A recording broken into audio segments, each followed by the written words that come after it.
London भाग गए हैं, ये पाकिस्तानी है, पाकिस्तान में रहे ना, यूरोपीय कुत्ते हैं वहाँ पे जाके भाग गए हैं। इलाज करवाने गए। इनका इलाज पाकिस्तान में नहीं होता, यहाँ पे कोई ऐसा हॉस्पिटल नहीं है जहाँ पे इनका इलाज हो। आपका इलाज पाकिस्तान में, हमारा इलाज पाकिस्तान में, इनका इलाज यूरोप में। ये यूरोपीय है या मुसलमान है, पाकिस्तानी है।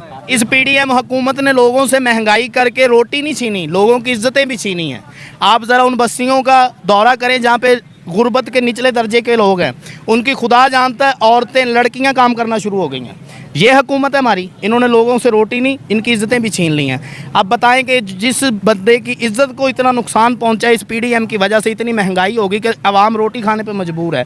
घर के जो 2 बंदे वसाइल करने वाले हैं, 2 बंदे चूल्हा जलाने वाले हैं, उनसे भी रोटी पूरी नहीं हो रही। उनके घरों की इज्जतें लोगों के घरों में, बड़े लोगों के घरों में काम करके चूल्हे जला रही हैं। वो बंदे कैसे इनको वोट देंगे? नहीं दे सकते। इस पीडीएम पर भी लानत, जितने भी हुक्मरान हैं सब पे हमारी लानत है। हम इनको किसी को वोट नहीं देंगे।